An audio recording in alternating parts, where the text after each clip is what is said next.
మామూలుగా రాజకీయ నాయకుడు అంటే మనసులో ఒకటి పెట్టుకొని పైకి ఒకటి మాట్లాడే సిస్టమ్లు చాలా మందిలో ఉంటాయి. ఆయన రామారావు మనసులో ఏమనుకున్నాడు అది బయటికి కక్కేస్తాడు అప్పటికప్పుడే. లోపల ఒకటి బయట ఒకటి పెట్టి మాట్లాడటం ఆయనకి చేత కాదు. తను చెప్పదలుచుకుందని నిష్కర్షగా చెప్తాడు, చేయదలుచుకుందని నిష్కర్షగా చేస్తాడు. మరి ఇన్నేళ్ళు చేసినా ఎక్కడ అవినీతి అనే దానికి స్థానం లేదు. ఇవాళ ఎన్టీ రామారావు గారు ఈ తప్పు చేశాడని ఒక్కటి చెప్పానండి ఎవరినైనా, నోబడి. అలాగే ఆ ఫ్యామిలీ మెంబర్స్ని తీసుకోండి. మా నాన్నగారు చీఫ్ మినిస్టర్ అంటే మనకి ఎంత డిమాండ్ ఉంటుంది. అందరూ వచ్చేవాడిని నాకు ఈ పని చేసి పెట్టాడు సార్ మీ నాన్నగారికి చెప్పి ఇదిగో మీకు ఎంత ఇస్తానండి అని అంటే వీళ్ళు వెళ్ళటం ఆ ఫైల్ పూసుకొని వెళ్ళి నాన్నగారి దగ్గరికి ఇదంటూ చేసి పెట్టండి నా దగ్గర వచ్చాడు మనకు తెలిసిన వాళ్ళు అని చెప్పచ్చు. ఏ రోజున వీళ్ళు ఎవరు కూడా సెక్రటేరియట్కి వెళ్ళినట్టు కానీ ఫలానా రికమెండేషన్ చేసినట్టు కానీ ఎక్కడ మాకు ఇంటర్నల్గా ఉన్నాడు మాకు కూడా తెలియదు ఎప్పుడు. సార్ ఎన్టీఆర్ గారు సీఎం అయిన వెంటనే పిల్లల్ని పిలిచి చాలా ఎప్పుడు అక్కడికి రావద్దని వార్నింగ్ ఇచ్చారట కదండి. మీరు ఏదో అని చెప్పి మీరు వస్తారేమో రావద్దు, ఎందుకంటే నేను రికమెండేషన్లు వీటికి అన్నిటికీ దూరం, నేను అది మీరు చేసినా ఇంకోటి చేసినా కూడా వద్దు అని చెప్పి అట్లా చెప్పారు తప్ప వార్నింగ్లుగా. అదే వార్నింగ్ మీన్స్ ఐ మీన్ కొంచెం గట్టిగా చెప్పారు పిల్లలకి, ఆయన పిల్లలకి. అది 100% పాటించారు. మరి బాలకృష్ణ ఇన్ని సంవత్సరాల నుంచి ఇప్పుడు 10 సంవత్సరాలుగా ఎమ్మెల్యేగా ఉంటున్నారు. అలాగే క్యాన్సర్ హాస్పిటల్ చైర్మన్గా ఈయన నిలబెట్టున్నాడు. ఎక్కడ ఇంత అవినీతి అనేది లేదు. ఇవాళ క్యాన్సర్ హాస్పిటల్ ఏ స్టేజ్కి డెవలప్ చేశాడండి. ఇప్పుడు సినిమా యాక్టర్ అయ్యి ఉండి సినిమాలు చెప్పి ఇతనికి డాక్టర్ ఏంటి ఎవరన్నా డాక్టర్ ఉండాలి కానీ చైర్మన్గా అన్నారు. అక్కడ ఎట్లాంటి చోట ఉండాల్సింది చైర్మన్లను ఇది అంటే డాక్టర్లు అక్కర్లా, అడ్మినిస్ట్రేటర్ కావాలి అక్కడ. ఆ అడ్మినిస్ట్రేషన్ బ్రహ్మాండంగా చేశాడు ఆయన. బోర్డంత ఫండ్ రైజ్ చేశాడు వెళ్ళి, ఎక్కడికి వెళ్ళినా ఫండ్ రైజింగ్ పార్టీలు పెట్టి ఆ ఫండ్ రైజింగ్ చేసి వాళ్ళని మోటివేట్ చేసి వాళ్ళ దగ్గర నుంచి డొనేషన్స్ కలెక్ట్ చేసి అవన్నీ తీసుకొచ్చి ఇక్కడ డెవలప్ చేసి చాలా బాగా డెవలప్ చేశాడు క్యాన్సర్ హాస్పిటల్. అలాగే మీరు ఎంపీగా రాజమండ్రి ఎంపీగా ఒక్కసారి ఓడిపోయారు, ఒకసారి గెలిచారు కదా సార్. సార్ ఎన్టీఆర్ గారు ఉండేటప్పుడు మీరు ఎప్పుడైనా పోటీ చేశారు సార్ ప్రత్యక్ష రాజకీయాల్లో? ఆయన అడిగారు, ఆయన ఒకరోజు రమ్మనమని రాజమండ్రి నుంచి ఇట్లా పార్లమెంట్ సీట్లు నువ్వు పోటీ చేయలే అన్నారు. సార్ నేను పోటీ చేయటం సార్, నాకు అసలు అనుభవం లేదు దాంట్లో, నాకు అందులో ప్రత్యక్ష రాజకీయాల మీద నాకు అసలు ఇంట్రెస్ట్ కూడా లేదండి. నేను పార్టీ మీద అభిమానంతో పార్టీకి ప్రచారం చేస్తా, పార్టీ కోసం ఏ కష్టపడమన్నా పడతాను కానీ నాకు పదవద్దండి అని అంటే పిచ్చాడగా చేయబోయి అందరూ కావాలని అడుగుతాను, నేను ఇవ్వకుండా నేను పిలిచిస్తానంటే చేయట్లేదు అన్నాడు. సార్ నాకు అసలు అగమ్య వచ్చిన కళ్ళు తిరుగుతున్నాయి, నాకు 4 రోజులు టైం ఇవ్వండి సార్ ఆలోచించుకొని వచ్చి చెప్తాను అని చెప్పి 4 రోజులు ఆలోచించి వెళ్ళి ఐఎమ్ సారీ అండి ఏమనుకోవద్దు, మీలాగా అన్నీ త్యాగం చేసి వదిలేసి నేను రాలేనండి, నాకు ఇంకా పిల్లలు సెటిల్ అవ్వలేదు, నేను ఇప్పుడిప్పుడే సెటిల్ అవుతున్నాను, ఈ స్టేజ్లో నేను ఇటు వచ్చి అటు కాకుండా ఇటు కాకుండా అవ్వకూడదు అని చెప్తే ఇట్స్ ఓకే బ్రదర్ అన్నారు. మరి అదే మళ్ళీ చంద్రబాబు నాయుడు గారు తర్వాత ఎప్పుడో ఒక 15 ఏళ్ళ తర్వాత మళ్ళీ అప్పుడు రమ్మంటే నువ్వు రాలేదు కదా, ఇప్పుడు మీ పిల్లలు పెళ్ళిళ్ళు అయిపోయినాయి, అందరూ సెటిల్ అయ్యారు, నువ్వు సెటిల్ అయ్యావు, ఇప్పుడు రా అన్నారు. మళ్ళీ నాకు వద్దు సార్, నాకు ఇంట్రెస్ట్ లేదు దాన్ని, ఎందుకు నన్ను ఇబ్బంది పెడతారు, చేస్తే అప్పుడు ఆ రోజున ఎన్టీ రామారావు మాట మీదే చేసి ఉండాలి, నేను ఆయన్నే కాదన్నాను తర్వాత మళ్ళీ మీకు ఎట్లా చేస్తానండి అని చెప్పి అంటే కూడా ఎంతసేపు డబ్బు సంపాదనైనా ప్రజాసేవ చేయరా అన్నాడు.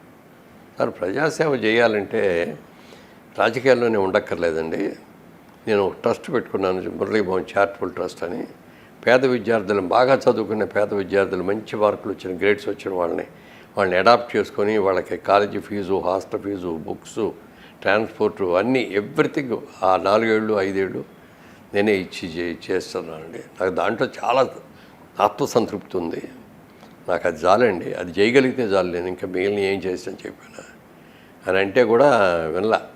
ఐఎమ్ సారీ అండి అని చెప్పి ఇంటికి వెళ్ళిపోతే అప్పుడు కోడెల శివప్రసాద్ గారు నేను కమ్మపాటి రామ్మోహన్ గారిని ఇద్దరిని ఇంటికి పంపించి మీరు ఏం చేస్తారో అది లేదు, మీరు వెళ్ళి కూర్చొని ఆయన ఒప్పించి తీసుకురండి, అక్కడ మనకి మురళీమోహన్ గారి కంటే బెటర్ క్యారెక్టర్ మన దగ్గర లేడు అని చెప్పి వస్తే వాళ్ళు 5 hours కూర్చొని నన్ను బలవంతంగా కన్విన్స్ చేశారు. ఇది 2004 అండి 9 అండి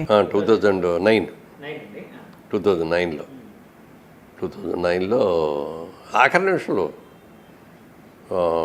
18వ తారీఖు ఇప్పుడు ఎలక్షన్స్ 20వ తారీఖు 4వ తారీఖు వెళ్ళి నేను నామినేషన్ వేశాను. అంటే 15 రోజులు టైం ఉంది. క్యాన్వాసింగ్కి జస్ట్ 13 రోజులే అంతే. క్యాన్వాసింగ్ నన్ను మా వాళ్ళందరూ మీరు కెమెరా చూసుకొని మిగిలిన మేము చూసుకుంటాంలే అని వాళ్ళు చూసుకున్నారు. నేను ఊరినే ఇక 10 రోజులు ప్రచారం చేసి వచ్చాను. మొట్టమొదటి గెలిచినట్టుగా టీవీలో అనౌన్స్మెంట్స్ వచ్చినాయి, అన్నీ అయిపోయినాయి. ఆఖరి నిమిషంలో మళ్ళీ 1700 ఓట్ల తేడాతో ఓడిపోయారు అన్నారు. చాలా తక్కువ కదండి అది, చాలా చాలా పార్లమెంట్ మీద అంటే 10 లక్షల ఓట్లలో దాంట్లో ఎవరికన్నా కానీ 10 లక్షల పైన ఉంటాయి. అప్పుడు పైగా నేను తెలుగుదేశం తరఫున కృష్ణరాజు గారు చిరంజీవి గారి పార్టీ ద్వారా, ఉండవల్లి అరుణ్ కుమార్ గారు కాంగ్రెస్ పార్టీ ద్వారా ముగ్గురం కాంపిటీషన్ అయ్యాం. ఈ ముగ్గురు కాంపిటీషన్లో మేమిద్దరం ఎక్కువ ఓట్లు చీల్చుకున్నాం. ఆయన మధ్యలో మా ఇద్దరి మధ్యలో ఆయన గెలిచేసాం. సార్ ఇప్పుడు కృష్ణరాజు గారితో మీకు అనుబంధం ఉండేది కదండి, సినిమాల్లో కూడా ఎక్కువ మంచి అనుబంధం ఉండేది కదండి.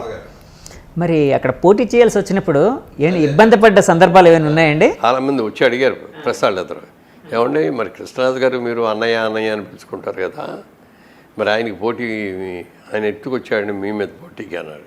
అదేంటంటే ఇదేమో నా సొంతమా, నేను ఎట్లా వచ్చానో ఆయన అలాగే వచ్చారు, పోటీ మీరిద్దరు పోటీ పడతారా గట్టిగా? పోటీ పడడం అంటే దిగిన తర్వాత పోటీ పడాలి. కృష్ణరాజు గారు గెలిచారనుకోండి, మా అన్నయ్య గెలిచాడని చెప్పి నేను ఆనందపడతాను. ఒకవేళ నేను గెలిచాననుకోండి, మా తమ్ముడు మురళీమోహన్ జూనియర్ అయినా నాకంటే గెలిచాడని ఆయన మెచ్చుకుంటాడు. కృష్ణరాజు గారు మీకంటే సీనియర్ సార్ సినిమా ఫీల్డ్లో? సినిమా ఫీల్డ్లో సీనియరు, రాజకీయంలో సీనియరు, ప్రొడ్యూసర్గా సీనియరు, అన్ని రకాలుగా సీనియర్.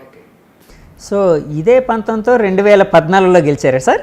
అప్పుడు నన్ను మ్యానిపులేట్ చేసి ఓడించారనే సంగతి నాకు తెలుసు. ఏమైనా సరే జీవితంలో ఇంతవరకు ఎక్కడ ఫెయిల్ అవ్వలేదు, మొట్టమొదటిసారి ఇక్కడ ఫెయిల్ అయ్యాను. నేను ఇక్కడే ప్రూవ్ చేసుకోవాలి, ప్రూవ్ చేసుకున్నాకే ఇంటికి వస్తాను అని చెప్పి 5 సంవత్సరాలు కూడా నేను ఓడిపోయినా కూడా 5 సంవత్సరాలు ప్రజల మధ్యలోనే ఉండి నా సొంత డబ్బులతోటి మెడికల్ క్యాంప్స్ పెట్టినా, స్కూల్స్లో అయినా బెంచీలు కుట్టించినా, ఇంకోటి చేసినా, ఏ కార్యక్రమం చేసినా సొంత డబ్బులతో చేసి 2014 ఎన్నికల్లో 1,75,000 మెజార్టీతో గెలిచి. అంటే ఆంధ్రప్రదేశ్ విడిపోయిన తర్వాత, ఉమ్మడి ఆంధ్రప్రదేశ్ విడిపోయి 2 రాష్ట్రాలుగా ఏర్పడ్డ తర్వాత ఆ ఎలక్షన్స్లో గెలిచారు అక్కడ. 1,75,000 మెజార్టీ, చాలా మంచి మెజార్టీ, హైయెస్ట్ మెజార్టీ తెలుగుదేశంలో. తర్వాత 2019లో పోటీ చేయలేదు కదా సార్, ఎందుకు సార్? కారణం ఏంటండి? అందరూ టికెట్లు ఫైనలైజ్ చేస్తారు, నేను కూడా వెళ్ళాను. వెళ్ళిన తర్వాత చంద్రబాబు నాయుడు గారు, సేన్ మురళీమోహన్ గారు మీరు వచ్చారు అన్నాడు, ఒకసారి మీతో మాట్లాడాలండి. ఏంటి నీ సీటు గురించే కదా, నీ సీటు నీ సీటు ఇంకెవరికి ఇచ్చేది లేదు, నీ సీటు నీదే ఖాయం, వెళ్ళి ప్రచారం చేసుకోండి అన్నాడు. కాదండి ఒకసారి మాట్లాడాలి, ఎవరో లేకుండా మాట్లాడాలి, మీరు నేనే ఉండాలి రూమ్లో, తలుపులు వేసేసి మాట్లాడతానండి.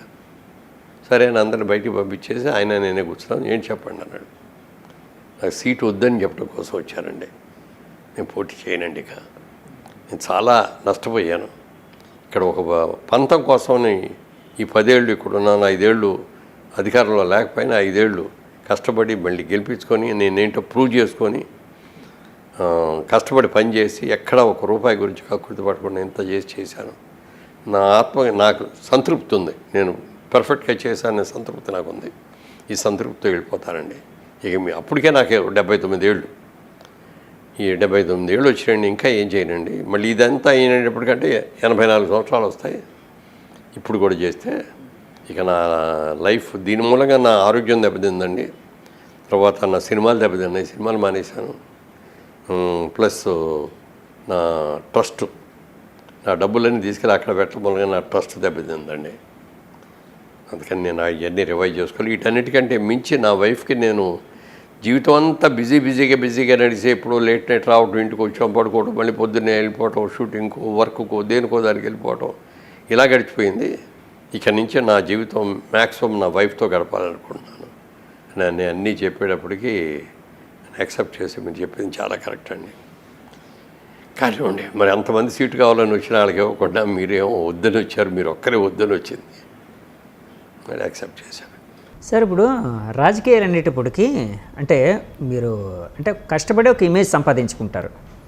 సో అల్టిమేట్గా వారసత్వం అనేది అంటే సరే మనం చేయలేకపోయినా మన వారసులు ఎవరైనా చేస్తే బాగుంటుంది అని ఒక ఇది ఉంటుంది కదండి. అలాగే మీ అబ్బాయి గారిను ఇంకోరినో ఎందుకు అక్కడ పెట్టలేదు మీరు? అంటే అడుగుంటే అయ్యేది కదా, చంద్రబాబు గారు వెంటనే ఒప్పుకునేవారు కదా. డెఫినెట్గా ఇచ్చేవారు. నేను అడగకపోయినా నేను సరే అని చెప్పి నన్ను వదిలేసి మళ్ళీ మళ్ళీ ఎవరో అని రకరకాలు చూస్తే ఎవరో కుదరలా. మళ్ళీ ఫోన్ చేసి మురళీమోహన్ గారు మీరు రానన్నారు కదా, ఓకే మీ కోడల్ని పంపించండి రూపా గారిని అని చెప్పి అంటే కూడా ఏమన్నా నేను చేస్తే ఒకటి ఆవిడ చేస్తే ఒకటి వద్దండి అన్న. మళ్ళీ పిలిచి గట్టిగా బలవంతం చేసి కన్విన్స్ చేసి ఆవిడ నిలబెట్టారు. కానీ మొన్న ఆ వేవ్లో కొట్టుకుపోయి. సార్ ఇప్పుడు మీరు రాజకీయాలకు చాలా దూరంగా ఉంటున్నారు కదండి, ఎందుకు సార్? అంటే బయట కొన్ని నేను విన్నవి, అంటే చిన్న క్లారిఫికేషన్ కోసం, ఇది మిమ్మల్ని ఇబ్బంది పెట్టేదని కాదు. చంద్రబాబు నాయుడు గారికి మురళీమోహన్ గారికి పొరపచ్చాలు వచ్చాయి, అంటే దూరం పెరిగింది. సో మురళీమోహన్ గారు ఆ విధంగానే టీడీపీ పార్టీకి దూరంగా ఉంటున్నారు, రాజకీయాలకు దూరంగా ఉంటున్నారు. ఇంకా లేదు బయట కొన్ని ఆలోచనలు, అంటే కొన్ని కామెంట్స్, మురళీమోహన్ గారు వేరే పార్టీలో చేరబోతున్నారు, అందుకే టీడీపీతో దూరంగా ఉంటున్నారు, ఇలా అని రకరకాల కామెంట్స్ వినిపిస్తున్నాయి. దీని మీద మీ క్లారిఫికేషన్ ఏంటి సార్? 100% రాంగ్ అండి అది. నాకు చంద్రబాబు నాయుడు గారికి మధ్య నాట్ ఈవెన్ సింగిల్ అభిప్రాయ భేదం కూడా లేదు. చాలా ఇప్పటికీ అదే అండర్స్టాండింగ్, ఆయన అదే గౌరవిస్తాడు, సీనియర్ ఆర్టిస్ట్కి గౌరవిస్తాడు, పార్టీకి మొదటి నుంచి పార్టీకి సేవ చేసిన కార్యకర్తగా నాకు విలువ ఇస్తారు. అవన్నీ బాగానే ఉన్నాయి. నాకు కుదరక నేను చేయలేనండి అని చెప్పి వచ్చేసాను తప్ప ఇంకోటి కాదు. ఇంకో పార్టీ మారి ఆ పార్టీలోకి వెళ్దామనేది నేను బతుకున్నంత వరకు తెలుగుదేశమే.